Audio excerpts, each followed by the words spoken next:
Welcome to this chapter on well-being and the built environment. In this chapter, we will look at how personal well-being and the built environment are connected. We will look at designing for well-being in different spaces. We will try understanding well-being through a short activity. How can well-being be incorporated through the design of space at homes, schools, places of work, etc. Let us take the example of this office space and decide on the location of the staircase in the plan. In this plan, the staircase block is adjoining the office spaces. In this plan, the staircase block is farther away from the office spaces. This plan has both staircases, one adjoining and one that is far away. You probably were concerned about easy access to the exit, since the staircase is closer to the office space. But on the flip side, the design is detrimental to promoting more physical movement. In scenario 2, the staircase is far away, so it promotes physical movement.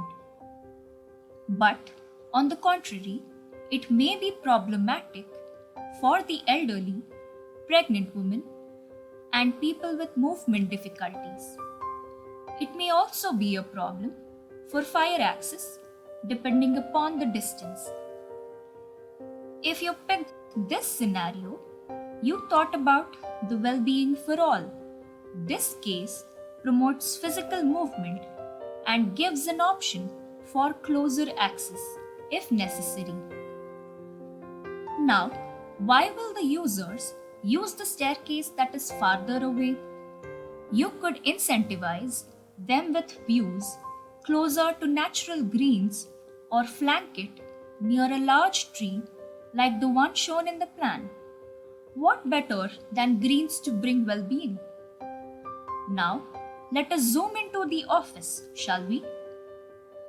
Inside the office, we see an employee working at his desk. Select the most optimal window position, keeping in mind the well-being of the employee. This window is behind the employee, opening up to a beautiful tree outside. In this case, the window is beside the employee but does not open up to appealing views.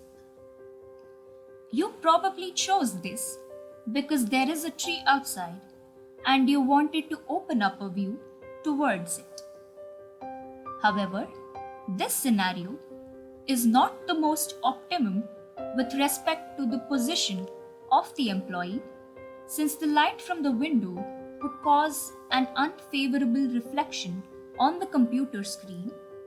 Plus, the employee cannot really enjoy the view of the tree, isn't it?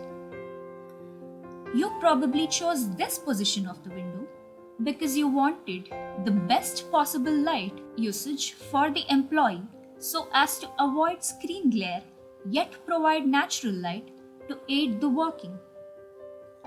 Now, what if the other side had a beautiful tree outside? Could there be other solutions? Take a minute and think of all the possible solutions. This way, glare on the screen is avoided and the employee can go look out of the window while taking breaks. How about changing the direction of the seating and creating a larger window, opening up completely to the tree so he could enjoy the view and the direction of the screen is away from direct light? And keep windows on both sides to ensure cross ventilation. All we need to do is address the best possible design solution considering all possible factors of well-being. If you think about it, well-being is often associated with visible, light, fresh, and free-flowing transparent spaces. Let us look at this in detail in the upcoming module and explore the relation between well-being and the built and unbuilt environment and the various aspects catering to it.